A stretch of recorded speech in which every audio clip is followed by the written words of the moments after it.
मेरे ख्याल है सभी को प्रणाम। जैसा हम पिछले कई सेशन से आपको बताते आ रहे हैं कि हम ये सैटरडे के होलिस्टिक हेल्थ सेशन में एक बुक के बारे में स्टडी कर रहे हैं। उसमें क्या लिखा गया है, बुक का नाम है the international best seller discover the foods scientifically proven to prevent and reverse diseases, how not to die. ये डॉक्टर विवेर ने लिखी है और इसका जो है मेनली न्यूट्रिशन पर उनका बहुत ज्यादा काम है। वैसे वो डॉक्टर हैं, उन्होंने बहुत सालों से, कई दशकों से उन्होंने प्रैक्टिस की।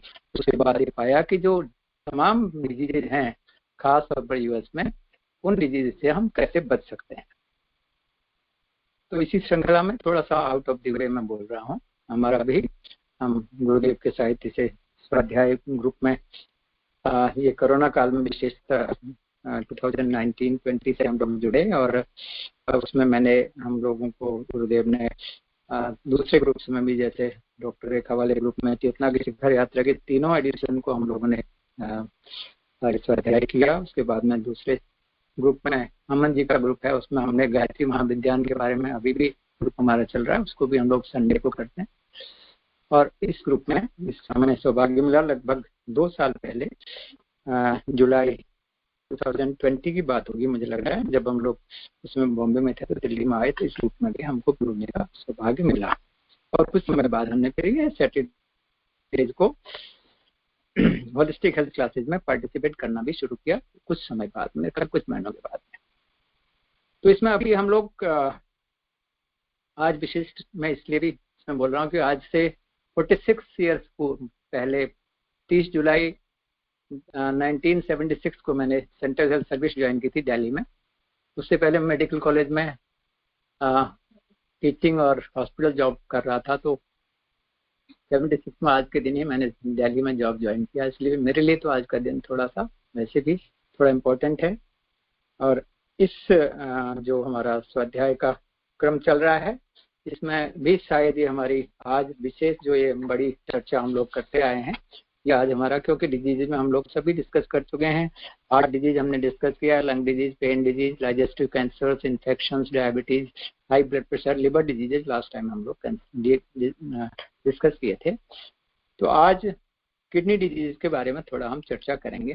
आगे कुछ होगा तो हम लोग फिर थोड़ा थोड़ा और चैप्टर्स को भी लेंगे, लेकिन मेरा ख्याल है बहुत ज़्यादा इसमें लेने की बात अब नहीं रहेगी, क्योंकि न्यूट्रिशनल फैक्ट्स ही मेनली आ रहे हैं और न्यूट्रिशनल फैक्ट्स जो हैं वो हम लोग पढ़ते आ रहे हैं आज, क्योंकि जो रीनल डिजीज, किडनी डिजीज का चैप्टर है वो भी इम्पोर्टेंट थोड़ा सा होता है। बहुत सारे डिटेल में न जाके स्टडीज वगैरह के बारे में हम लोग आज ज़्यादा चर्चा नहीं करेंगे, क्योंकि सभी चैप्टर्स में इन स्टडीज के बारे में बात हुई है। तो आज हम आते हैं गुर्दे की बीमारियों से कैसे बचाव किया जाए।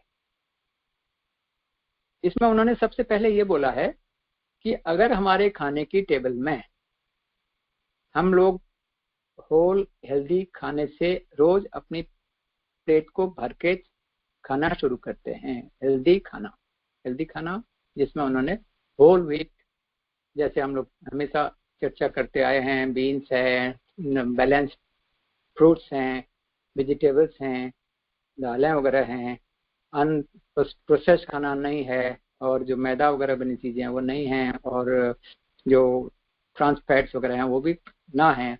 तो अगर हम ये सब लेते हैं तो बीमारी, हम जो तमाम बीमारियों से, खास तौर पर रीनल जो किडनी से रिलेटेड बीमारी से भी हम बच सकते हैं। और किसी को भी तकलीफ थोड़ी बहुत हो भी रखी है तो उसको हम वापस आ सकते हैं। आप सभी जानते हैं कि हमारे गुर्दे 24 आवर्स एक high tech non stop water filter की तरह से काम करते हैं। High tech non stop water filter continuous काम करते हैं। जैसे हमारा दिल काम करता है, हमारे लंग्स काम करते हैं, हार्ट काम करता है, इसी तरह से किडनी भी हमारे कंटिन्यूस काम करती हैं। इस प्रक्रिया में लगभग गुर्दे जो होते हैं लगभग 150 लीटर हमारे ब्लड को छानकर 1 से 2 लीटर यूरिन तैयार करते हैं, वो हम उसको एक्सक्रीट कर लेते हैं। यदि हमारे गुर्दे ठीक से काम न करें तो वेस्ट प्रोडक्ट्स हमारे शरीर से बाहर नहीं निकल पाएंगे और हमें क्या होगा, कमजोरी होने लगेगी, सांस लेने में दिक्कत होगी, कंफ्यूजन होगा, उलझन होगी और हार्ट रिदम हमारी गड़बड़ हो सकती है।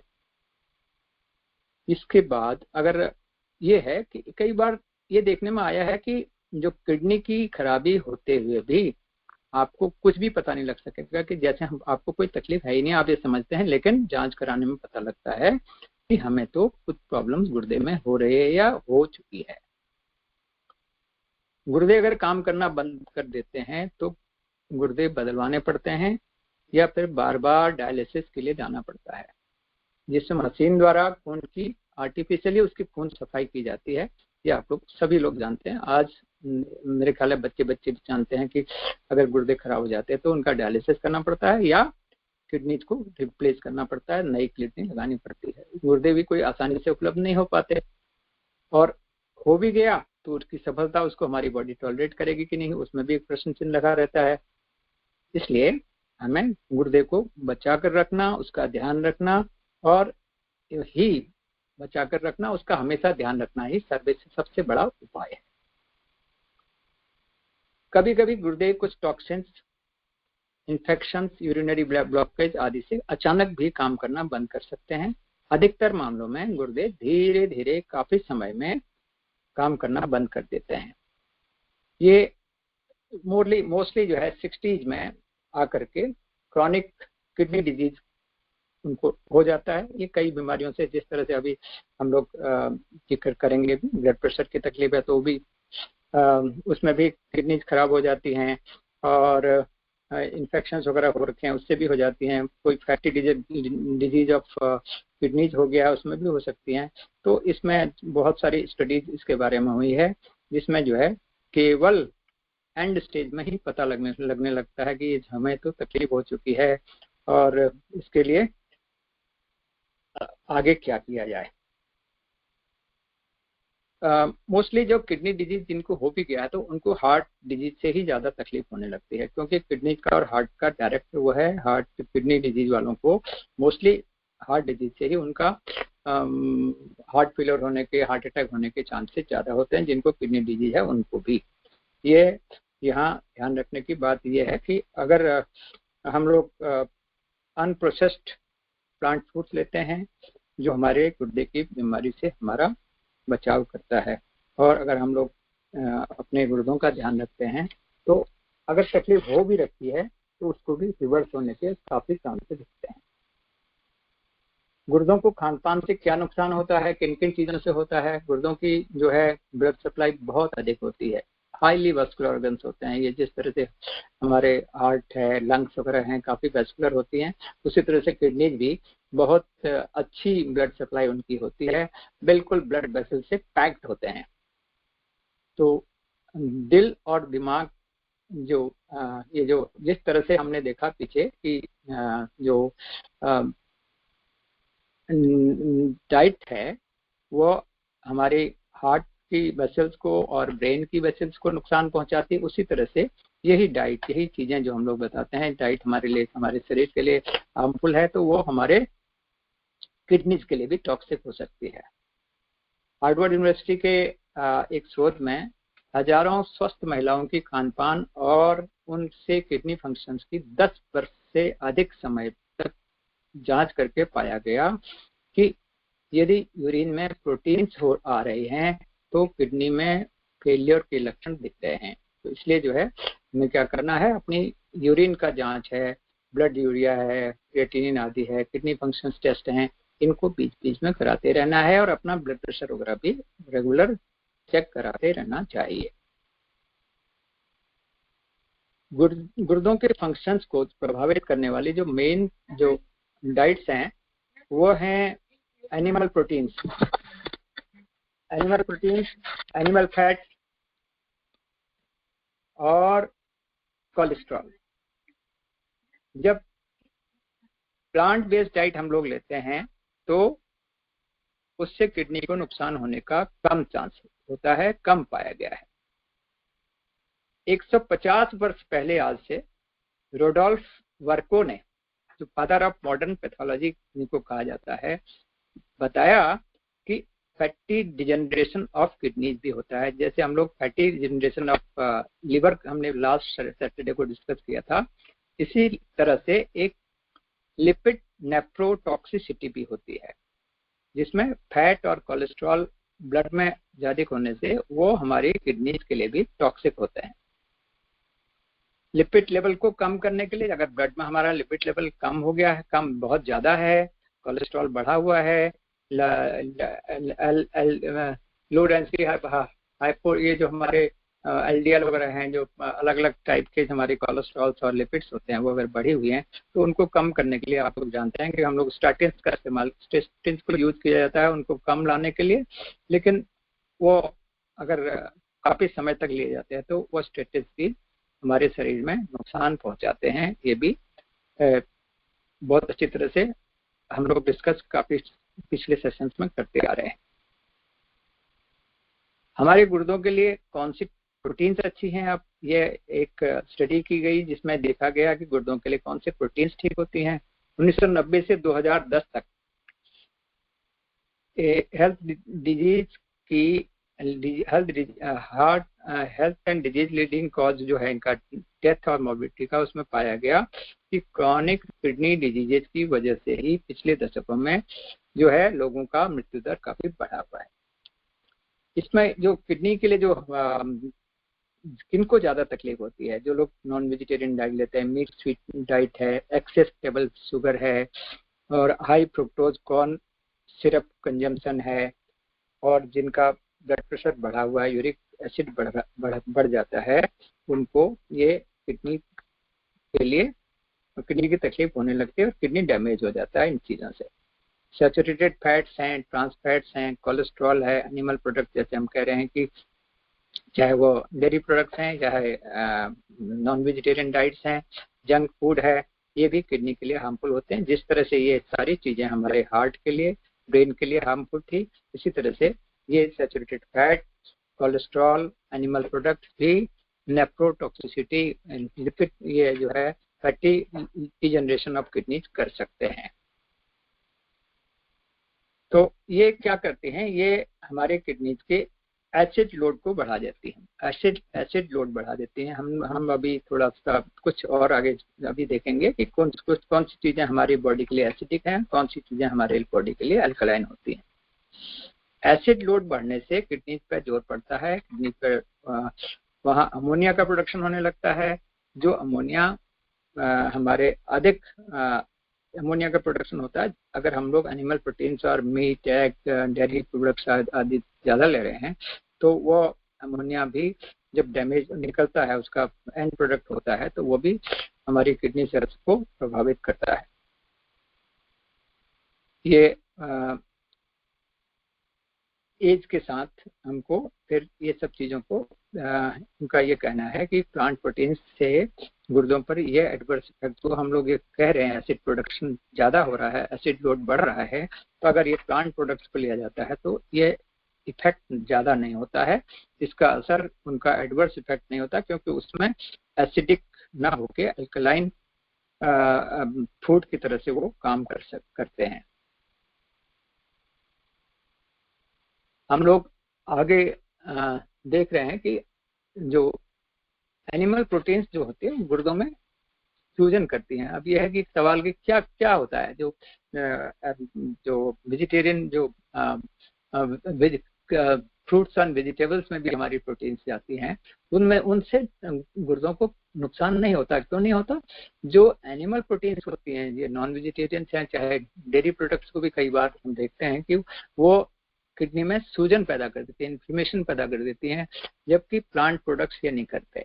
और ये जो है इसलिए देखा जाता है कि अगर हम लोग कोई उन नॉन वेजिटेरियन या उसके लिए जो टॉक्सिसिटी पैदा कर रही है हमारी किडनीज को, वहां पर अगर एंटी इन्फ्लेमेटरी ड्रग्स दी जाती हैं तो जो इफेक्ट उनका है प्रोटीन का यूरिन में स्पिल होना, वो बंद हो जाता है। इससे ये प्रूव होता है कि हमको जो एनिमल प्रोटीन्स के बजाय प्लांट फूड्स, होल डाइटरी जो डाइट में जो है फ्रूट्स वेजिटेबल्स और जो हम लोग डिस्कस करते आए हैं पीछे से वो लेंगे तो किडनी प्रोटेक्ट रहेंगी, और किडनी प्रॉब्लम है भी तो वो हमें रिवर्स होने के भी चांसेस उससे बढ़ जाते हैं। तो डाइटरी एसिड लोड को हम कैसे कम करें? एनिमल प्रोटीन्स में अधिक सल्फर कंटेनिंग अमीनो एसिड्स होती हैं, जो हम लोग अभी डिस्कस कर रहे हैं।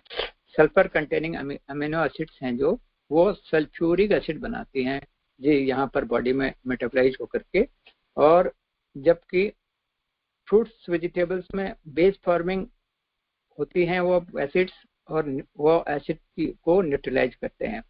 ये जो एनिमल प्रोटीन्स तो एसिडिटी को बढ़ा रही हैं बॉडी की, और जो एसिड लोड बढ़ा रही हैं, जबकि फ्रूट्स एंड वेजिटेबल्स है वो उस एसिड बेस फॉर्मिंग होती हैं तो एसिड को न्यूट्रलाइज करती हैं। तो ये हमने देख लिया कि एसिड इंड्यूसिंग फूड्स जो हैं वो मीट टैग और चीज वगैरह, चीज भी एसिड इंड्यूसिंग है, और बेस इंड्यूसिंग मतलब अल्कलाइन जो है वो फ्रूट्स एंड वेजिटेबल्स हैं। 2014 के ही एक एनालिसिस खान पान और गुर्दों की कार्यप्रणाली से रिलेटेड एक स्टडी में पाया गया कि अधिक मात्रा में डाइटरी एसिड लोड लेने से ये जो जिनका एसिड लोड गुर्दों पर पड़ रहा है, गुर्दों को अधिक मात्रा में लेने से प्रोटीन लीकेज होने लगता है और किडनी डैमेज उससे होता है। इसको कैसे होता है? ये ट्यूबुलर टॉक्सिसिटी, वो जो किडनी की जो रेनल ट्यूब्यूल्स होते हैं उनके लिए टॉक्सिक होते हैं ये एसिड फॉर्मिंग जो सब्सटेंसेज हैं, और उससे अमोनिया बनने लगता है, और अमोनिया भी गुर्दे के लिए टॉक्सिक होता है, तब उनका डैमेज होने लगता है। इसे chronic low grade metabolic acidosis भी कहा जाता है। तो हम ये देख रहे हैं कि खास इसमें बहुत ज़्यादा डिटेल में हम लोग नहीं डिस्कस कर रहे हैं। तो सामान्य परिस्थितियों में जो है वेजिटेरियन डाइट गुर्दों के लिए अल्कलाइन होती है, और नॉन वेजिटेरियन डाइट और किडनी के लिए एसिडिक लोड को बढ़ाती है। यहाँ पर डाइट से किडनीज के एसिड लोड को हम कम करने में असमर्था है, नहीं कर पा रहे हैं, तो उन केसेज में सोडियम बाइकार्बोनेट पिल्स दी जाती हैं, वो देते हैं कई बार जो किडनी के पेशेंट्स होते हैं उन लोगों को। लेकिन लंबे समय तक अगर हम तो सोडा बाइकार्ब की टैबलेट्स को देते हैं तो वो भी हमारे सोडियम के लोड को बढ़ाता है और किडनी डैमेज करने लगता है।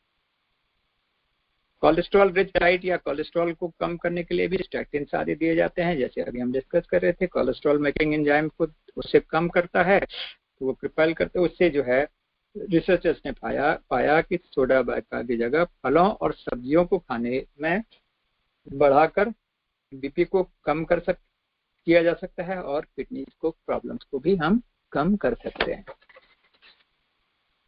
अब इसके बाद हम ये बात आई किडनी के अंदर जो प्रॉब्लम्स हो रही हैं, किडनी की डैमेज होने की। अब किडनी स्टोन्स जो बनते हैं वो कैसे बनते हैं उसके बारे में थोड़ा सा चर्चा करेंगे। जब यूरिन में हार्ड मिनरल डिपॉजिट्स की कंसंट्रेशन बढ़ जाती है तो वे क्रिस्टलाइज होकर पथरी का रूप धारण कर लेती हैं और पेशाब में फ्लो को रोकने लगती हैं। रिनल पेन, कमर पीठ से आगे को पीछे से दर्द होकर के आगे ग्रॉइंस की तरफ जाता है तो उसको हम रिनल पेन सस्पेक्ट करते हैं, और उसके लिए अल्ट्रासाउंड है, एक्सरे वगैरह करके उसका पता किया जाता है। अगर छोटे स्टोन्स हैं तो वो धीरे धीरे कई बार दवा लेने से, पानी की मात्रा बढ़ाने से, कुछ मेडिसिन लेकर के उसको निकाला जा सकता है। अगर बड़े स्टोन्स हो गए हैं किडनीज में या यूरेटर में या यूरिनरी ब्लैडर में तो उनको सर्जरी से रिमूव किया जा सकता है। पहले आज से 15-20 साल पूर्व जो है 15-20 लोगों में से किसी एक को किडनी स्टोन की प्रॉब्लम होती थी, लेकिन आज हर 10-12 लोगों में से एक को किडनी स्टोन की बीमारी होने लगी है। इसका कारण क्या है? इसका कारण भी वही है कि हमारा जो खान पान है उसकी अनियमितता, हम लोग जो एसिड फॉर्मिंग जो सब्सटेंसेज है उनको ले रहे हैं, पानी को कम लेते हैं, जिससे किडनी स्टोन बनने की संभावना बढ़ जाती है। इसी तरह से ये ऑक्सलेट क्रिस्टल्स होते हैं और कुछ यूरिक एसिड के ही स्टोन्स होते हैं। एक स्टडी में पाया गया कि कुछ 2 दिन तक ही अगर हम लोग कुछ ही समय भी अगर कोई नॉन वेजिटेरियन डाइट्स वगैरह का लोड उसको दिया जाए तो उसका जो लेवल यूरिनरी कंसंट्रेशन बढ़ जाता है और उसमें स्टोन होने की संभावना बढ़ जाती है। ये भी अभी हम लोग देख रहे थे कि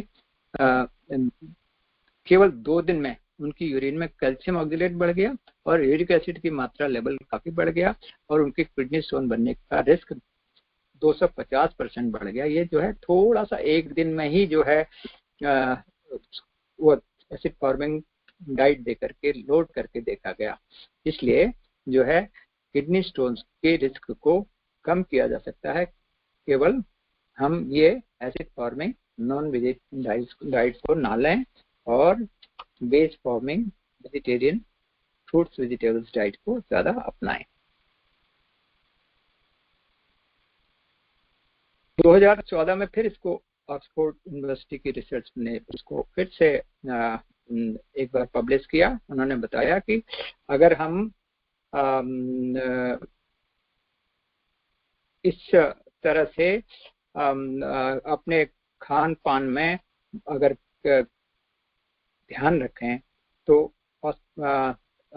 नॉन ये जो एसिड फॉर्मिंग सब्सटेंसेस को कम लेंगे तो उनका हॉस्पिटलाइज होने की बहुत कम संभावना होती है और उन लोगों की तुलना में जो लोग नॉन वेज मीट वगैरह खाते हैं। New England journal of medicine में भी एक स्टडी में पब्लिश हुई जिसमें उन्होंने पाया कि कम नमक और कम मीट खाने से किडनी स्टोन्स के रिस्क को आधा किया जा सकता है। मतलब अगर हम लोग अपने स्टडी में इन्होंने बताया कि अपने खान पान में ध्यान रखें, नमक की मात्रा काफी कम रखें तो किडनी स्टोन्स बनने को भी काफी कम किया जा सकता है। और एनिमल प्रोटीन्स को अगर हम कम लेते हैं तो यूरिक एसिड कम बनेगा, उससे भी है किडनी स्टोन्स को कम होगा। लेकिन कई बार यूरिक एसिड वगैरह बढ़ा हुआ होता है, एलोपेरिडोल वगैरह से उसको कम करने की कोशिश की जाती है तो उसके अपने साइड इफेक्ट्स होते हैं जो हम लोग अगर ये यूरिक एसिड कम करने वाली दवाई देते हैं तो। इसलिए मीट को अगर कंप्लीटली बंद कर देते हैं तो वो लोग उसमें कहते हैं कि वो आपको काफी संभावना होती है कि ये स्टोन फॉर्मेशन नहीं होगा। अतः अधिक फल, सब्जियां और कम से कम एनिमल प्रोटीन, कम नमक और कम से कम 10 गिलास फिट्स पानी अगर रोज लिया जाए तो हम लोग इन किडनी स्टोन्स की समस्या से बच सकते हैं। अब कुछ इसमें उन्होंने बताया कि कौन से जो हमारे खाने हैं जिसमें हम लोग देखते हैं कि वो एसिड फॉर्मिंग है, कौन से अल्कलाइन है। इसमें उन्होंने फिश को, पोर्क को, पोल्ट्री माने चिकन वगैरह है, चीज है उसको और बीफ आदि है, इनको उन्होंने बताया कि एसिड फॉर्मिंग है। ये स्टडीज बताती हैं। डेयरी प्रोडक्ट्स को भी उन्होंने थोड़ा एसिडिटी माना है, जबकि पास्ता को, बीन्स को, फ्रूट्स को, वेजिटेबल्स को इन्होंने अल्कलाइन फ्रूट्स माना है, इनमें अल्कलाइन गुण होते हैं। अब हम लोग कैसे देख सकते हैं कि एक एसिड है कि अल्कलाइन है, उसके लिए भी कुछ अपने यूरिन टेस्ट से पता लगता है कि हमने जो मील्स लिए हैं वो अल्कलाइन थे कि एसिड थे।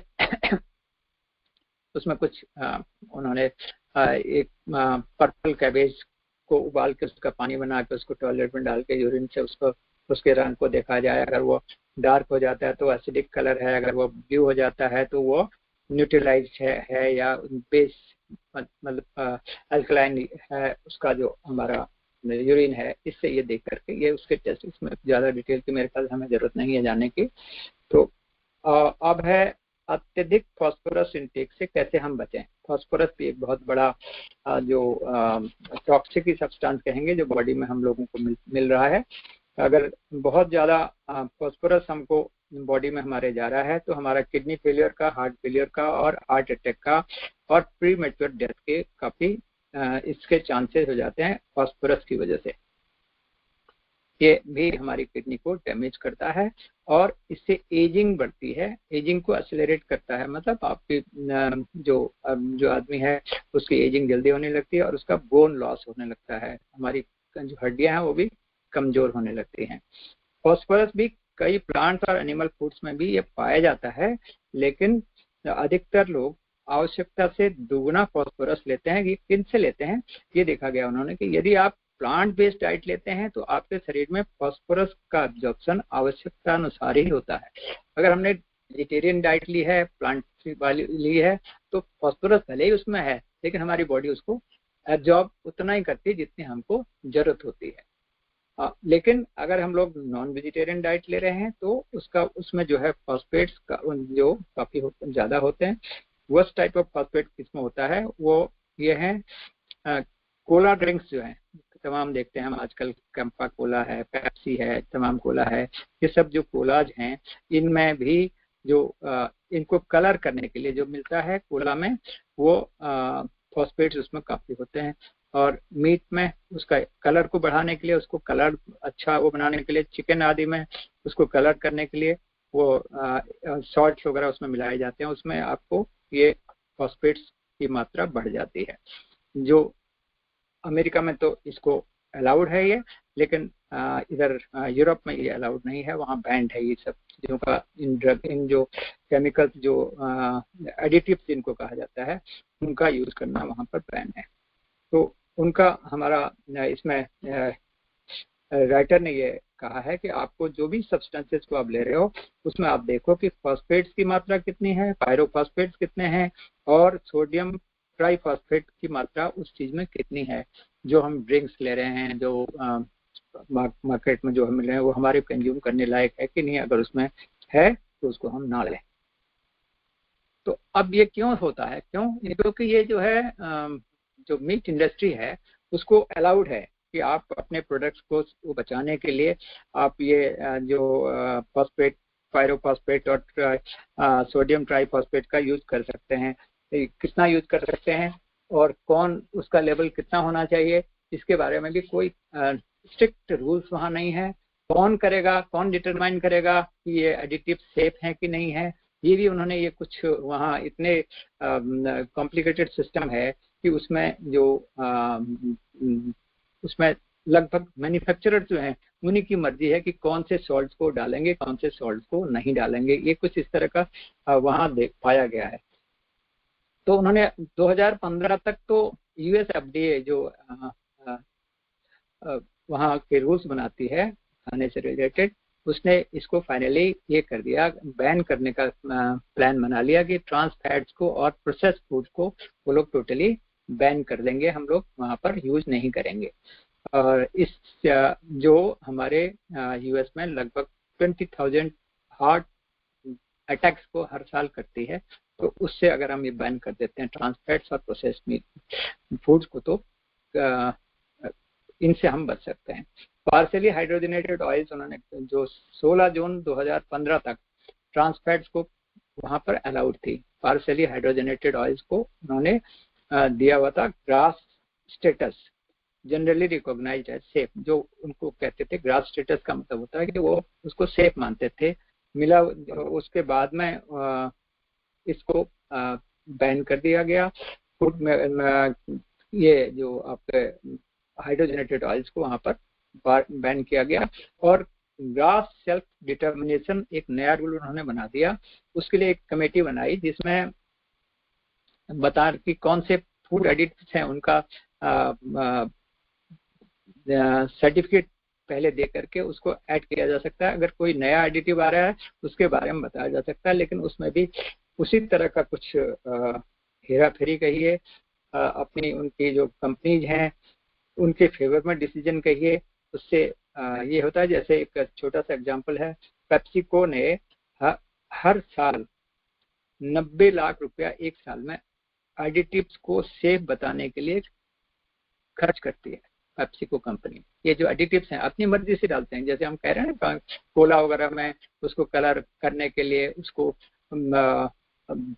ये बताने के लिए कि ये सेफ है, उसके लिए वो लोग इतना पैसा खर्च करते हैं, लेकिन वो उससे क्या हो रहा है, उससे नुकसान तो सारी दुनिया को, सारी बच्चों को हो रहा है, सब बड़ों को हो रहा है। सब लोग जो है उससे पी करके उससे तमाम हार्ट डिजीजेज हैं, रिनल डिजीजेज हैं, किडनी डिजीजेज हैं और ब्रेन डिजीजेज हैं, वो सब हो रहे हैं। तो इसलिए हम समझ सकते हैं कि ये पब्लिक के लिए ये सेफ नहीं है।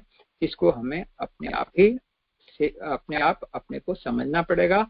ये इन जो मैन्युफैक्चरिंग कंपनीज की चाल है अपने प्रोडक्ट्स को अपनी मर्जी से सेफ बताने की, अपनी मर्जी से दिखाने की, मार्केट में लाने की, उससे हमें बचना होगा। जैसे सिगरेट कंपनीज का है, वो सिगरेट कंपनीज भी इसको सेफ बताने के लिए कितना पैसा खर्च करती हैं और ये फिर भी वो मार्केट में चलता रहता है। और हम देखें कि ये जो अगर हम ट्रांस फैट्स को, फूड एडिटिव्स को, इनको अगर हम ना लें, इनको हम ना कभी तभी ले पाएंगे जब हम ये मार्केट से बनी हुई चीज़ों को, प्रोसेस मील्स को और डिब्बा बंद चीज़ों को हम बंद करेंगे खाना। हम मोस्टली हम लोग 99% लोग, हमारे गायत्री परिवार के लोग, तो दे आर ऑल वेजिटेरियंस। हम लोग सब शाकाहारी लोग हैं, लेकिन हमारे कॉन्टेक्ट में तो हजारों लोग हैं जो नॉन वेजिटेरियन डाइट लेते हैं, जो कोला वगैरह यूज करते हैं, जिनके घरों में ये सब चीजें सर्व होती हैं, मंगाई जाती हैं।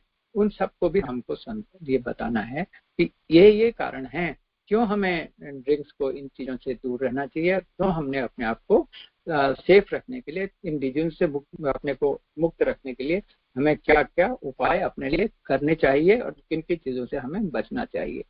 क्या अब उसमें एक आ रहा है कि क्या हम किडनी कैंसर को रोका जा सकता है? हम रोक सकते हैं।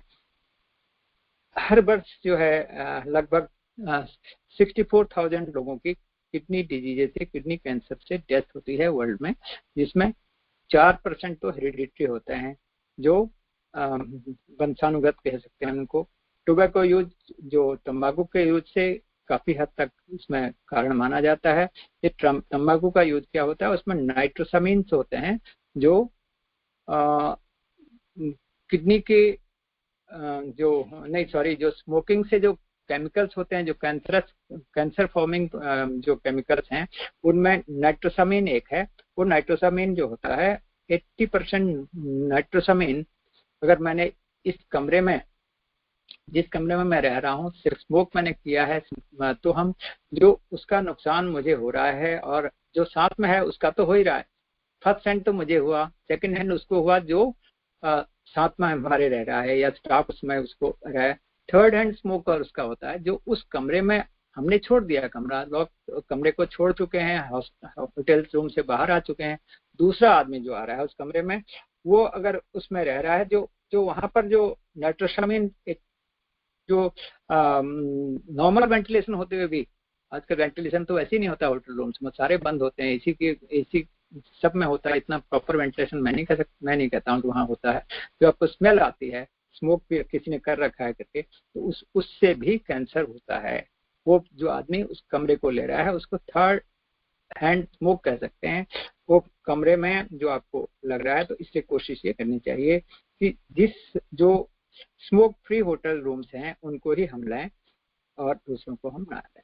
और ये जितने भी नॉन वेजिटेरियन प्रोडक्ट्स पे हैं उनको जहाँ तक हो सके हम लोगों को बताएं कि ये कैंसरस हैं, इनसे हमें अपने आप को बचाना चाहिए। और क्योर्ड और प्रोसेस्ड जो सामान होता है, जो प्रोडक्ट्स होते हैं, उनमें ही ज्यादा पाए जाते हैं। नाइट्रोसिन का क्या है कि एक नाइट्रोसामिन जो है, ये नाइट्रिक एसिड, नाइट्रिक ऑक्साइड, इसी के एंड प्रोडक्ट्स होते हैं। इसमें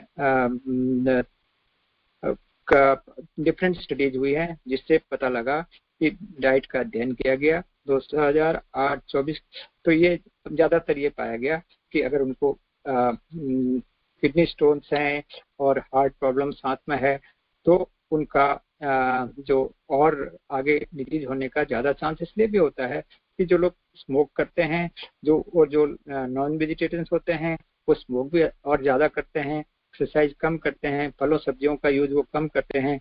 मीट में पाए जाने वाले हीम, आयरन, ये भी एक बहुत बड़ा फैक्टर है।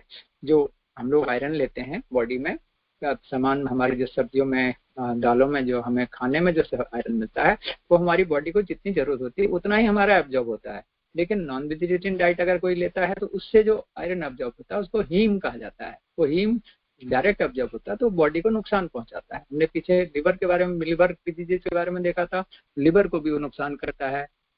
इसी तरह से और बॉडी टिश्यूज को भी वो नुकसान पहुंचाता है। इसलिए जो है हमें ज्यादातर कोशिश यही करनी चाहिए कि हम अपने खान पान में बहुत ज्यादा सावधानी करें। और यही अभी नाइट्राइट्स और नाइट्रोसामिन के बारे में हम लोग अभी देख रहे थे। जो फ्रेश जो होते हैं सब्सटेंसेस, उनमें सभी में नाइट्रोसामिन, नाइट्रिक एसिड वगैरह, नाइट्रेट्स, नाइट्राइट्स हो सकते हैं। लेकिन प्रोसेस मील हैं, मीट है, क्योर्ड मीट है, उसमें ज्यादा ये नाइट्राइट्स ऐड किए हुए होते हैं। इससे जो है ये डाइटरी इन जो नाइट्रोसामाइड्स बनने से और बॉडी में कैंसर होने के चांसेस बढ़ जाते हैं। इसलिए American institute of cancer research ने ये रिकमेंड किया कि आप अवॉइड कीजिए प्रोसेस्ड मील्स को, प्रोसेस्ड मीट को, हैम वगैरह, बेकन वगैरह। इसका हम लोगों को तो आप हमारे ग्रुप में तो इन लोगों किसी को पता भी नहीं होगा कौन सी चीजें हैं, सलामी, हॉट डॉग्स वगैरह हैं, इनको नहीं लेना चाहिए। नाइट्राइट्स जो है वो भी इनको क्योर करने के लिए ये कलर मिक्स फिक्सेटिव्स के रूप में इनको यूज किया जाता है। और इससे उनको कुछ ऐसे बैक्टीरिया हैं जैसे बोटुलिज्म कहते हैं, वो पैरालिटिक टाइप के सीरियस पैरालिटिक डिजीज कर देता है। इस तरह की चीजों, इन्फेक्शन से भी वो बचाने के लिए उनको उनकी वो होती है कि ये हम स्टेज को ऐड कर रहे हैं। सब्जियों में भी नाइट्रेट्स होते हैं जिन्हें हम नाइट्राइट्स और में फर्मेंट किया करते हैं। अपनी जीभ में और मुंह के अंदर मौजूद बैक्टीरिया भी नाइट्रेट और नाइट्राइट्स को में कन्वर्ट कर देते हैं। नाइट्राइट्स नुकसानदायक नहीं होते हैं, और जब वे नाइट्रोसामीन या नाइट्रोसामाइड में कन्वर्ट होते हैं हमारी बॉडी में तो कार्सिनोजेनिक बन जाते हैं। ये कब होते हैं? नाइट्राइट्स और नाइट्रेट्स को नाइट्रोसामीन कन्वर्ट करने के लिए, बदलने के लिए एमीन्स की और अमाइड्स की जरूरत पड़ती है। वो हमारे जो है एनिमल प्रोडक्ट से आते हैं। जो एनिमल प्रोडक्ट्स में ये एमीन्स और अमाइड्स अबंडेंस में बहुत ज्यादा पाए जाते हैं, इसलिए वो फटाफट उनका जो है ट्रांसफॉर्मेशन होकर के वो नाइट्रोसामीन में बदल जाते हैं, और वो हमारे लिए, बॉडी के लिए, या फिर स्टमक में जाकर के वो जो ये हमारे नाइट्रेट्स और नाइट्राइट्स हैं वो नाइट्रोसामाइड में कन्वर्ट हो जाते हैं, और इससे कैंसर का रिस्क बढ़ जाता है। जबकि हम लोग सब्जियां, जिसलिए हमने 2-3 सेशन पे ये पढ़ा कि वेजिटेबल्स हैं, काले वगैरह है, और मरवा, तुलसी वगैरह हैं, पालक, चुकंदर आदि हैं, उनका सेवन हम करते हैं तो हम किडनी कैंसर के रिस्क से हम अपने को बचा सकते हैं। तो हम फाइनली देख रहे हैं कि हमारे जो गुर्दे हैं वो हमारे शरीर के अत्यंत महत्वपूर्ण खून को छानने वाले मुट्ठी के बराबर प्रकार के, मुट्ठी की तरह से ही होते हैं, मुट्ठी के बराबर ही होते हैं, उससे छोटे ही होते हैं, अंग होते हैं जो लगातार काम करती रहती हैं। जब वे फेल होने लगती हैं तो हमारा शरीर भी फेल होने लगता है। जो भी टॉक्सिक सब्सटेंसेज हमारे शरीर में ब्लड में होते हैं, किडनीज उन्हें छानकर यूरिन में भेज देती है। अतः अपने गुर्दों को स्वस्थ रखने के लिए, अपने खून को साफ रखने के लिए हमें अपने खान पान में बहुत सावधानी रखनी चाहिए। इस हम जो भी हमने तमाम रिसर्चेस और स्टडीज में पाया कि ये सिद्ध किया है रिसर्च ने कि यदि आप प्लांट बेस्ड डाइट लेते हैं और तो आपकी किडनी के एसिड वर्कलोड को कम करते हैं। अगर आप बढ़ाते हैं, कम एसिड लोड को कम करके अल्कलाइन लोड को बढ़ाते हैं प्लांट बेस्ड डाइट।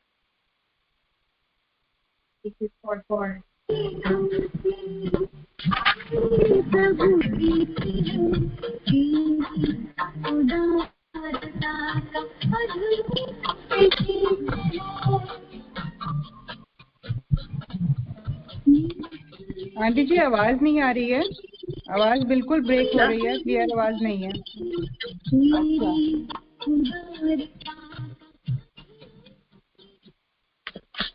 हाँ जी, सभी को प्रणाम।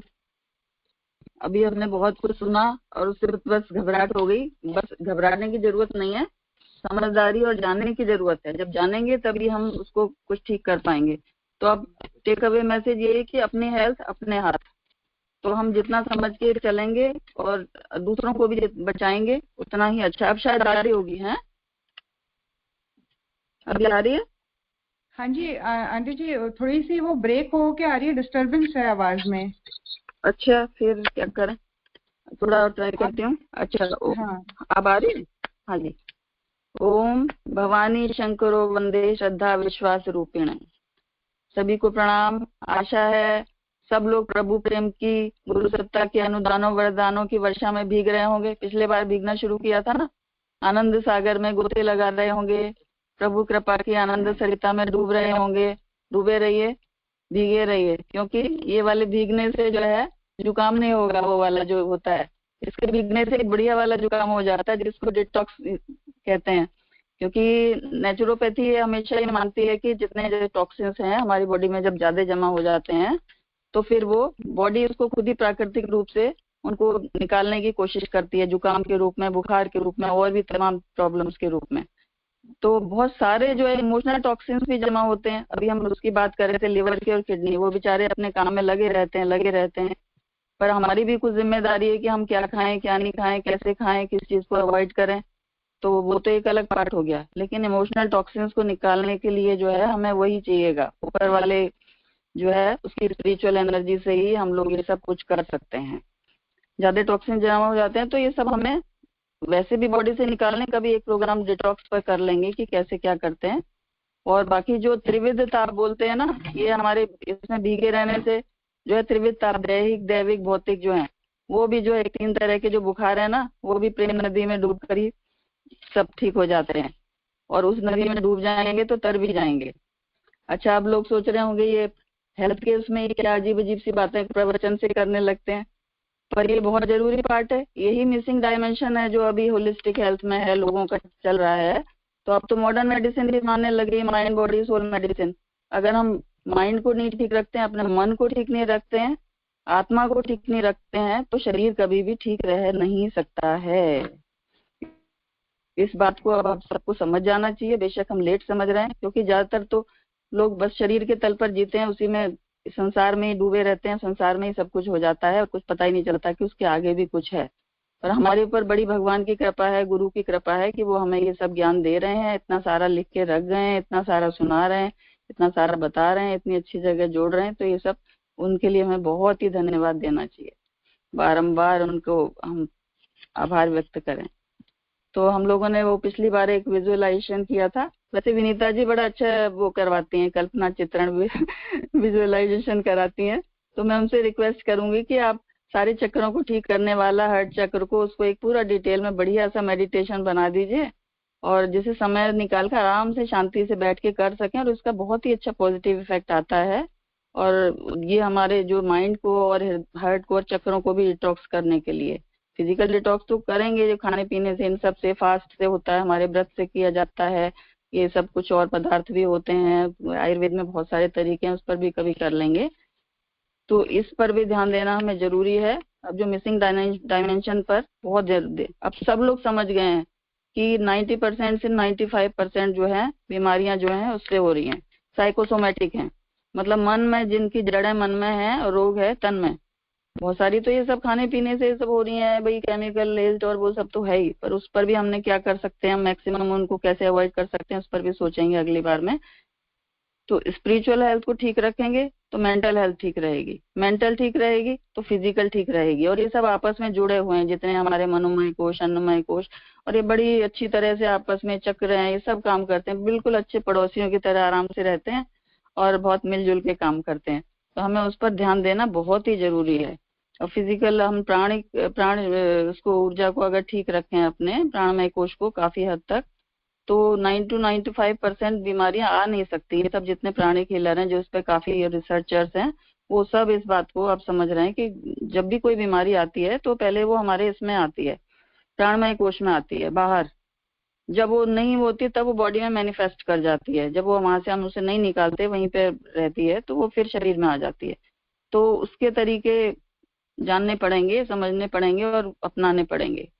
तो अब ये है कि ये सब करना है। अब मन कैसे ठीक रहेगा, मन से तन खराब, और तन खराब है तो फिर मन खराब, और ये सब साइकिल चलती रहती है। तो क्या वो उसका फिर आधार वही है कि स्पिरिचुअल नॉलेज से, जो गुरुदेव इतने सारा साहित्य लिख गए हैं, इतनी सारी पुस्तकें क्यों लिखी है उन्होंने, जड़ मन में, रोग तन में, और मन के हारे हार है, मन के जीते जीत, और इतनी सारी बुक्स हैं। अगर हम उनको थोड़ा थोड़ा समझ लें थोड़ा, तो बहुत ही कुछ फर्क पड़ जाएगा। और बहुत सारे मैंने लोग ऐसे देखे हैं इतने सालों में कि जिनको प्रॉब्लम कुछ नहीं थी, उनके मन में एक बात बैठ गई थी कि मेरे को कोई बीमारी हो गई है। ये एक मेडिकल कंडीशन भी होती है, बस उनके हर समय वही चिंतन चलता है। उनका 10-10 किलो वजन कम हो गया, सारे चेक हो गए, ये हो गया वो हो गया, सारी चेकिंग हो गई, लेकिन उनके मन से जब तक इस बात को नहीं निकाला गया तब तक वो ठीक नहीं हो पाए, और ऐसे बहुत सारे हम लोगों गुरुदेव की कृपा से उनको ठीक किया गया है। तो इसलिए इस बात को भी सबको समझना बहुत जरूरी है कि हम अपने मन को बिल्कुल स्वस्थ रखें, और वो ईश्वरीय ज्ञान से उसके अब तो सारी दुनिया में ये सारा ट्रीटमेंट चल रहा है, स्ट्रेस मैनेजमेंट, सारी बीमारियों का मैनेजमेंट 3 ही तरह से किया जा रहा है। एक तो फिजिकल हेल्थ को ठीक करना है, तो ये सब योग और ये सब, वो योग बोलते हैं और करते बहुत सारी एक्सरसाइज हैं। तो योग तो एक बहुत बड़ा समग्र विज्ञान है, उसको हम ज्यादा से ज्यादा करने की कोशिश करें, योग प्राणायाम ध्यान और ये सब। और दूसरा उस पर आजकल तो स्वाध्याय पर बड़ा स्ट्रेस दिया जा रहा है कि मन को जो है, मन का भोजन, अब हम शरीर को तो भोजन देते हैं, मन को भोजन कहाँ दे पाते हैं। मन का भोजन स्वाध्याय है, आत्मा का भोजन ये सब है, ईश्वरीय ज्ञान है, ईश्वरीय कृपा है, प्रभु प्रेम है, ये सब जो है आत्मा का भोजन है। अब उनको तो हम भूखे मार रखे हैं और शरीर को खिलाए जा रहे हैं, ये सुपर फूड, वो सुपर फूड, ऐसे खाओ वैसे खाओ और ये सब। तो इस पर बहुत ज्यादा अभी हमें देखने की जरूरत है। अच्छा, आप सभी को जो हमारे नवनिर्वाचित राष्ट्रपति जी श्रीमती द्रौपदी मुर्मू जी को चुने जाने पर बधाई है। अब उनके उस पर हम देखें, उनके जीवन का वो देखें, आप सबने देखा ही होगा, तो उनसे हम कुछ सीख सकते हैं, समझ सकते हैं। अब उनके जीवन में कितने दुखदायी पल आए, लेकिन क्या हुआ, सीवियर डिप्रेशन में थी वो। अब माध्यम कोई भी बना हो, लेकिन ठीक किससे वो, ईश्वरीय शक्ति, ईश्वरीय प्रेम से, उन्हीं से उनको संबल मिला। कोई दवाई कुछ नहीं काम करती है इसमें, डिप्रेशन और सीवियर डिप्रेशन और ये सब चीज, दवाई है कि सुला देगी, आपको सुन कर देगी, और बाकी ये नहीं कर सकती, वो कोई शांति नहीं दे सकती। कोई दवाई ऐसी नहीं बनी है जो शांति दे देगी, वो सब आपको ऊपर से ही मिलेगी। इसलिए उनसे जुड़े रहना जरूरी है। कल माता जी ने हमें कितना बढ़िया जो है वो बताया था, उपासना का महत्व और किस तरह से करनी है। तो सही तरीका यह है कि उनसे जुड़े रहें, और जुड़े रहने के लिए क्या करना पड़ेगा, रिश्ता बनाना पड़ेगा। जिस भी रूप में आप उनको माता पिता गुरु, हम गाना तो बहुत गाते हैं कि त्वमेव माता च पिता त्वमेव बंधु त्वमेव सर्वम, पर हम सच में मानते हैं उसको? पर हमें वो मानना पड़ेगा। हम चाहे उनको दादा दादू बना लें, आप देखिए उसी से आपको बहुत कुछ मिल जाएगा। किसी भी रूप में कुछ भी बना के उनसे बिल्कुल जुड़ जाइए, तो वो अपने आप ही बहुत कुछ होते रहेगा। और फिर एनर्जी विज्ञान ये कहता है, कल भी हम उसमें सुन रहे थे, जिसके संग आप बैठते हो, मतलब जिसके बारे में आप सोचते हो, उसकी एनर्जी आपके ऊपर, ज्ञान गुण शक्तियां सब फ्लो होने लगती हैं। तो आप चाहे रावण से जुड़े चाहे रावण से जुड़े, वो अपने ऊपर है। तो इसलिए हमें अपने चिंतन की धारा को बदलना होगा ज्यादा से ज्यादा। अब ये धन्यवाद का क्यों कि बार बार छोटी छोटी बातों में धन्यवाद क्यों दें हम, इसलिए दें कि बार बार हम उनके स्मरण में रहेंगे। बहुत छोटी छोटी चीजों के लिए बार बार उनको याद करना शुरू करें, अपने संग जोड़े रखना की प्रैक्टिस करेंगे, और धीरे धीरे कुछ समय बाद वो प्रैक्टिस में आ जाता है और ऑटोमेटिकली फिर ये सब होने लगता है। तो उपाय बस यही है। अच्छा, कल माता जी ने इतने अच्छा ही बताया था, उसके बारे में अभी समय नहीं, बहुत बढ़िया फिर से कभी बात करेंगे। और कल पिछली बार बहन जी ने एक वो बताए, अपनी प्रॉब्लम बता रही थी। वैसे वन वे कम्युनिकेशन में ज्यादा कुछ समझ में आता नहीं है। तो 90% जो है लोगों का ये है कि वेट लॉस चिंता के मारे होता है। चिंता, तनाव और इन सब में जब डूब जाते हैं ना, तो चाहे फिजिकल प्रॉब्लम ना भी हो तो भी ये वेट लॉस हो जाता है। तो इसलिए पहले हमें उससे निपटने की कला भी आनी चाहिए, और फिजिकल हेल्थ को बिल्कुल देखना है, सारा चेकअप कराना है। जो कुछ अपने हाथ में, मेरा तो ये मानना है, जो अपने हाथ में उसे तो हम करें, और बाकी जो है वो ईश्वर के ऊपर, गुरु के ऊपर छोड़ दें। अभी हम लोगों ने ये लिवर और किडनी के बारे में अभी पिछले बारों पढ़ा था, तो थोड़ा सा उसके बारे में भी सोच लेते हैं। तो मणिपुर चक्र से वो रिलेटेड होते हैं, और लिवर की को एनर्जी मिलती है, और सारे डाइजेस्टिव सिस्टम को मणिपुर चक्र से मिलती है, और बाकी थोड़ी सी एनर्जी स्वादिष्टान चक्र से भी आती है उनको। तो उसको ठीक रखना बहुत ज्यादा जरूरी है। और उसको हम लोग पिछले, और सबसे इम्पोर्टेंट अभी ये काम करते हैं, चक्रों को हम अगली बार में पूरा समझ लेंगे। जो पिछली बार हम लोगों ने नाइट्रेट कंटेनिंग जो सब्सटेंसेस के बारे में लिस्ट बनाई थी, उसमें 2 चीजें बतानी बहुत इंपॉर्टेंट है, क्योंकि अभी समय की कमी हो रही है। तो ये जो हमने समझा था कि बैक्टीरिया जो होते हैं वो मुंह में जो है बहुत अच्छे बैक्टीरिया होते हैं, जो कि इन फूड को जब हम च्यू करते हैं, आराम से चबाते हैं, तो नाइट्रिक ऑक्साइड प्रोड्यूस करते हैं, जो कि इम्यूनिटी मॉड्यूलेटर है। क्योंकि कोरोना काल में ये सारी रिसर्चेज बहुत ज्यादा हुई हैं, और वो धीरे धीरे इन सब्सटेंसेस के संग में मिलके, कुछ एंजाइम के संग मिलके नाइट्रिक ऑक्साइड बनाते हैं, जो जाके धमनियों को खोलती है, और हृदय की धमनियों को, ब्रेन की। तो ये इस चीज को हमें प्रोड्यूस करना बहुत जरूरी है। और बाकी हमारे और तरीके सब समझे ही थे, जो भ्रामरी प्राणायाम हो गया, ओम का उच्चारण हो गया, हमिंग साउंड हो गया, ये सब चीजें भी हम लोग करते रहे हैं। लेकिन जो हमने लिस्ट देखी थी वो थी, उसमें एक तो मेन चीज बतानी है कि चुकंदर के बारे में ये बहुत जरूरी चीज है कि इन सब चीजों को नाइट्रेट कंटेनिंग जो है सब्सटेंसेस हैं उनको कभी भी रीहीट करके ना खाया जाए, वरना हम खा तो लेंगे, हमें ये पता ही नहीं है चीजें, तो हम कह रहे हैं कि फल सब्जियां ज्यादा खाएं, पर एक एक चीज को कैसे खाना है और कहाँ गड़बड़ है और कहाँ वो हमारे लिए नुकसानदायक हो सकती है। तो चुकंदर को देखिए, एथलीट्स जितने भी होते हैं, रनर्स, उनको पहले चुकंदर का जूस पिलाया जाता है, क्योंकि वैसे उसको एकदम वो खोल देता है और उससे ब्लड सर्कुलेशन अच्छा हो जाता है। तो जितना हो सकता है, अगर हो सके तो उसको कच्चा खाएं, जूस निकाल के। अब जूस में भी एक समस्या है कि वो इतने हाई वाले स्पीड वाले जूसर होते हैं कि वो इतने गर्म हो जाते हैं कि उनका वो जो है न्यूट्रिएंट्स बहुत सारे जल जाते हैं। तो स्लो स्पीड जूसर हैं, या फिर स्लाइसेस काट के ऐसे करके खा लिया जाए, और जिनके दांत वगैरह की प्रॉब्लम है तो वो उसको स्टीम करके हल्का वो करके खा सकते हैं। तो इस चीज का बहुत ध्यान रखें। जितने भी एक पदार्थ हैं, अब हमारे देखिए उसमें पहले ही बताया गया था कि आयुर्वेद में कि भोजन जो है, एक आयुर्वेदिक डॉक्टर बता रही थी 48 मिनट से ज्यादा रखना नहीं है, उसके बाद खा लेना चाहिए। उसके बाद फिर ज्यादा से ज्यादा एक पहर, और बार बार गर्म करके, बार बार होटल्स में, उनमें घरों में भी होता है, एक आ रहा है उसके लिए खाना गर्म कर दिया, दूसरा आ रहा है उसके लिए कर दिया। तो ये सब चीजों को हमें कितना हम अवॉइड कर सकते हैं वो हमें समझना पड़ेगा। और जो पालक और ये सभी नाइट्रेट कंटेनिंग बहुत अच्छे होते हैं, अगर इन्हें हम कच्चा खा सकते हैं, जूस बना के खा सकते हैं, या हल्का स्टीम करके, तो बहुत अच्छी है सभी पत्तेदार सब्जियां। सलाद पत्ता, पत्ता गोभी, ये सब था, धनिया पत्ती। अब देखिए पुराने टाइम में लोग कितनी चटनी बनाते थे और सिल पे पीसते थे स्लो स्पीड पे, तो वो बहुत ही हेल्पफुल होती है तमाम बीमारियों में, थायराइड से लेके धनिया पत्ती हर बीमारी में बहुत अच्छा काम करती है। बेसिल जो है, मरुआ तुलसी जो होती है, सब अपने घर में लगा लें। उसकी एक तो ये क्वालिटी होती है कि उससे कीड़े मकोड़े, सांप बिच्छू भी नहीं आते हैं, कहते हैं उसकी स्मेल इतनी अच्छी होती है, और हेल्थ के लिए बहुत ही अच्छी होती है, उसकी चटनी बनती है। अब ये लिवर के लिए भी हम एक संग चलेंगे, नींबू, संतरे, अंगूर, जितने भी ये सब चीजें हैं, लिवर और किडनी, इनके लिए। अब मणिपुर चक्र के सब्सटेंसेस यही हैं, पीले रंग की चीजें खाएंगे, पीला देखेंगे, पीले को ज्यादा से ज्यादा अपनाएंगे, गुरुदेव ने तो हमें पीला रंग दिया ही है, तो कपड़े वपड़े हम ये सब बहुत सारी चीजें कर सकते हैं। इसमें अखरोट, सूरजमुखी लिस्ट है, और लहसुन के बारे में भी है, लेकिन डार्क चॉकलेट के बारे में लिखा हुआ है उसमें, लो शुगर और लो फैट कंटेनिंग है तो ठीक है, नहीं तो कोको पाउडर आता है उसको यूज कर सकते हैं। और ये सब चीजें हैं, और खीरा, संतरा, पपीता। तो बस ये समझ में आ गई कि हम ज्यादा से ज्यादा फ्रूट्स वेजिटेबल्स को अपनाएं और उनको सही ढंग से खाना सीखें। अब गुड़हल के फूलों की चाय की बात आई थी पिछली बार, तो ये बहुत ही ज्यादा हेल्पफुल होती है, उसके 8-10 हेल्थ बेनिफिट्स हैं। एक तो डायबिटीज, बीपी, कोलेस्ट्रॉल, एंटीऑक्सीडेंट होती है, स्किन के लिए अच्छी है सब। लेकिन इसका ये ध्यान रखना है कि हम चाय पीते जाएं, बहुत एक्सेस ना करें।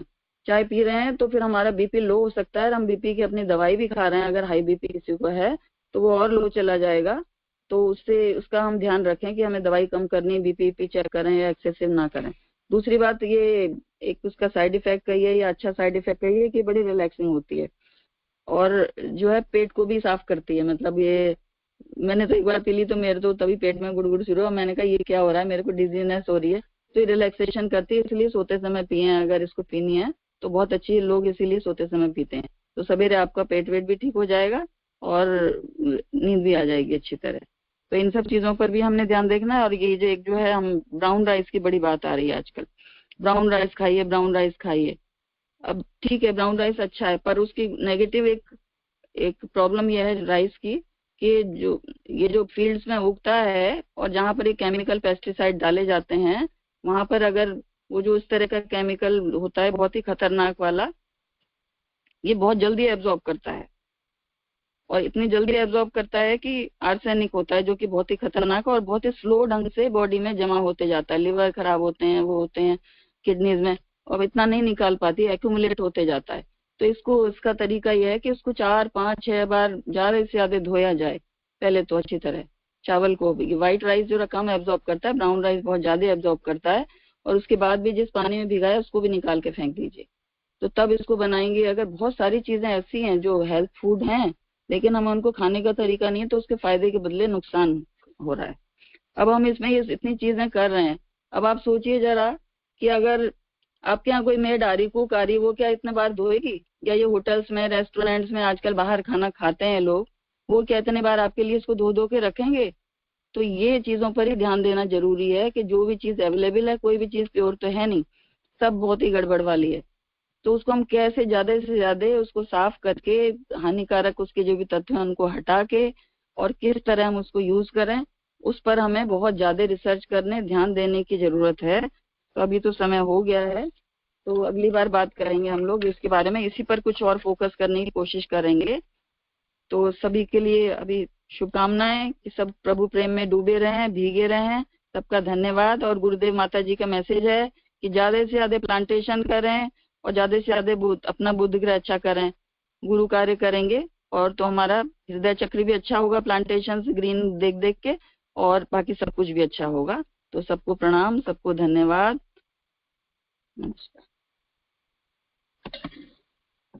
बहुत बहुत धन्यवाद जोशी अंकल जी, जोशी आंटी जी, आप लोगों ने बहुत ही अच्छी इन्फॉर्मेशन हम लोगों को प्रोवाइड की। अभी शुभ्रा दीदी का मैसेज आया था। शुभ्रा दीदी, आप कोई क्वेश्चन रखना चाहते हैं? हाँ, बात कर सकते हो आंटी? एक क्वेश्चन है मेरा।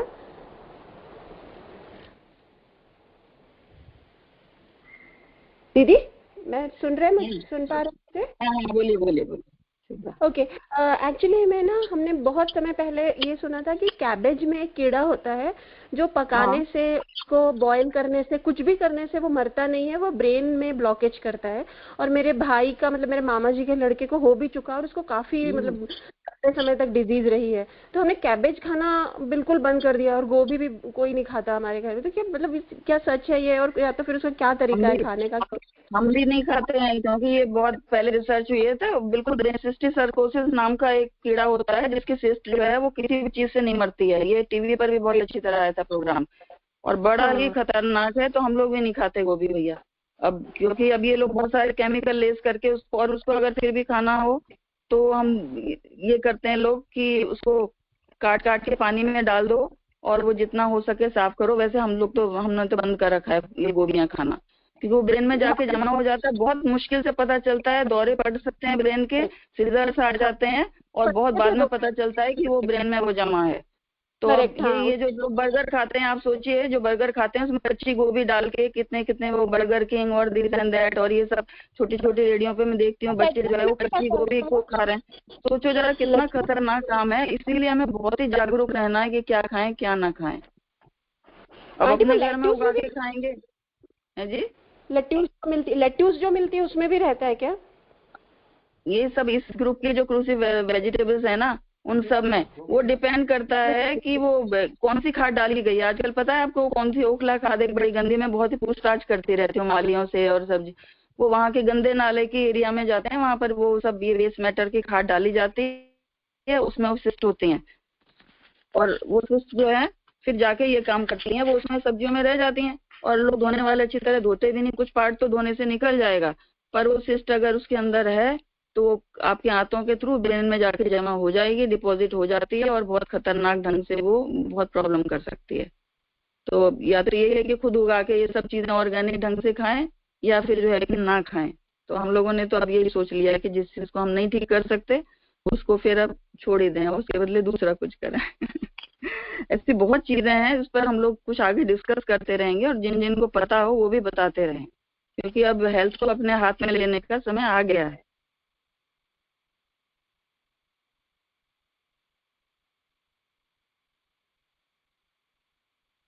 एक चीज और आंटी, तो इसका मतलब फिर ब्रोकली भी इसी फैमिली की हुई, उसको भी थोड़ा बहुत देख के यूज करना चाहिए।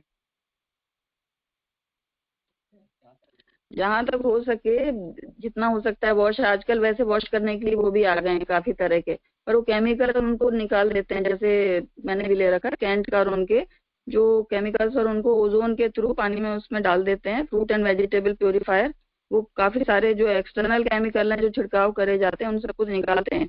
पर इन सब चीजों को निकालेंगे कि नहीं, उसको 4-5 पीसेस करके धोया जाए। मैं इस पर ढूंढने में लगी हूँ हम कैसे। ब्रोकली हो गई, इतनी अच्छी है हेल्थ के लिए, लेकिन वही समस्या है फिर से, अब कहाँ से आ रही है ये सोर्स तो हमें पता नहीं है।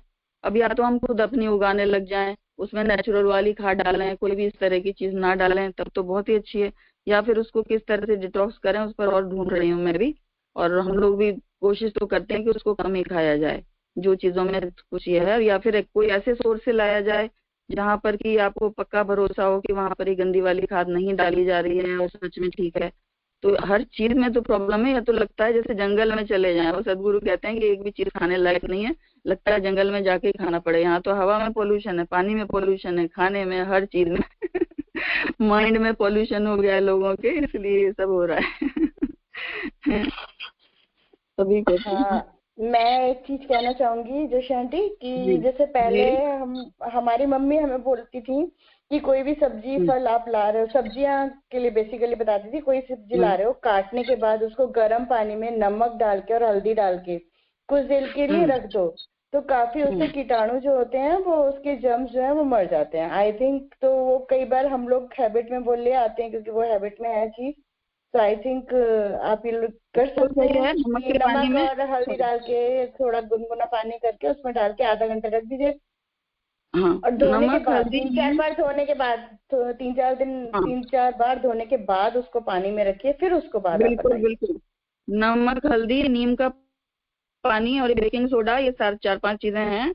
बाकी कुछ ऐसे सॉल्यूशन बने, नीम वॉश वगैरह बने हैं, बाकी प्योरीफायर। अब जब हमारी मम्मियां होती थी तब इतना सारा ये सब केमिकल नहीं ठूंसे जाते थे। वो मुझे लगता है जब उस समय भी वो लोग ये सब करते थे क्योंकि खुद खाना बनाते थे। अब आपके यहाँ जो मेड आ रही है या आपके बच्चे कहीं पे हॉस्टल में पढ़ रहे हैं, वो लोग क्या ये सब करेंगे? या जो बड़े बड़े किंग खुले हुए हैं ये वो सब हमारे लिए सब धोखे दे रहे हैं। तो हमें बस यही है कि जितना हो सकता है अपने घर में खाएं पिएं, और अपने हिसाब से मेड भी आपको रखनी पड़ रही कुक भी, तो अपने सुपरविजन में उसको धुलाई उलाई करवाएं जो कुछ हो सकता है। और ये इन सब चीजों को डिटॉक्स करने के तरीके ढूंढ ढूंढ के उनको अपनाते रहें, और चीजों में कम टाइम लगाएं, इसमें जरूर लगाएं, क्योंकि ये शरीर भगवान का मंदिर है, इसमें कूड़ा कचरा जितना हमें नहीं डालना है, जितना साफ सुथरा शुद्ध डालना है वो सब करने की कोशिश करेंगे है ना। इसी पर सब लोग रिसर्च में लग जाइए।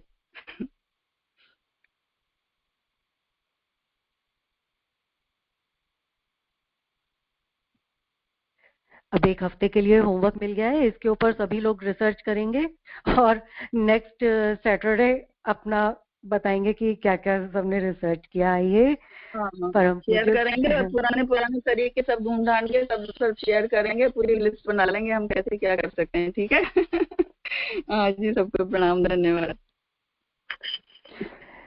आइए परम पूज्य गुरुदेव परम वंदनीय माता जी के चरणों में श्रद्धा पूर्वक नमन करें।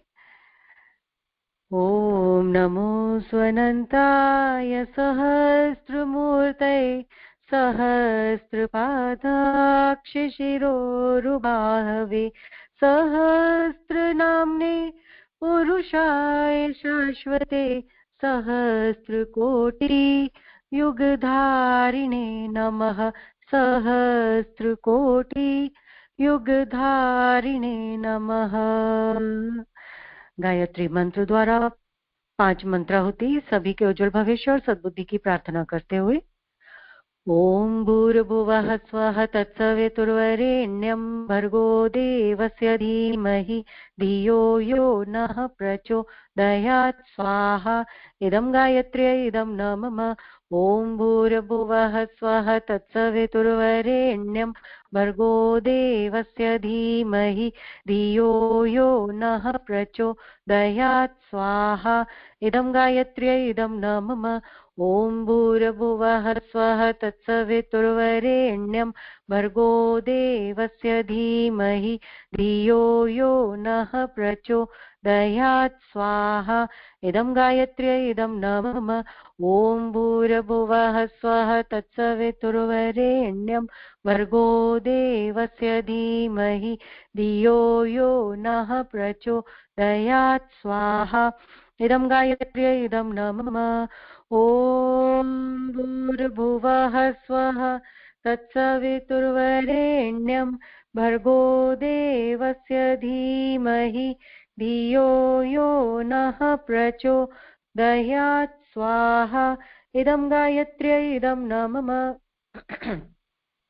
महामृत्युंजय मंत्र द्वारा 5 मंत्राहुति देंगे सभी के उत्तम स्वास्थ्य और दीर्घायु की प्रार्थना करते हुए, सभी के रोग मुक्त जीवन की प्रार्थना करते हुए।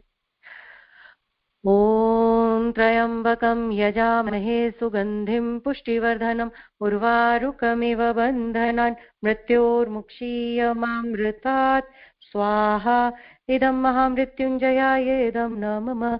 ॐ त्र्यम्बकं यजामहे सुगन्धिं पुष्टिवर्धनम् उर्वारुकमिव बन्धनान् मृत्योर्मुक्षीयमामृतात् स्वाहा इदं महामृत्युञ्जयाय इदं न मम ॐ त्र्यम्बकं यजामहे सुगन्धिं पुष्टिवर्धनम् उर्वारुकमिव बन्धनान् मृत्योर्मुक्षीयमामृतात् स्वाहा इदं महामृत्युञ्जयाय इदं न मम ॐ त्र्यम्बकं यजामहे सुगन्धिं पुष्टिवर्धनम् उर्वारुकमिव बन्धनान् मृत्योर्मुक्षीयमामृतात् स्वाहा इदं महामृत्युञ्जयाय इदं न मम ॐ त्र्यम्बकं यजामहे सुगन्धिं पुष्टिवर्धनम् उर्वारुकमिव बन्धनान् मृत्योर्मुक्षीयमामृतात् स्वाहा इदं महामृत्युञ्जयाय इदं न मम। आइए शांति पाठ करते हैं। सर्वत्र शांति ही शांति व्याप्त हो, सभी का जीवन मंगलमय हो, सभी सुखी हो। शांति पाठ।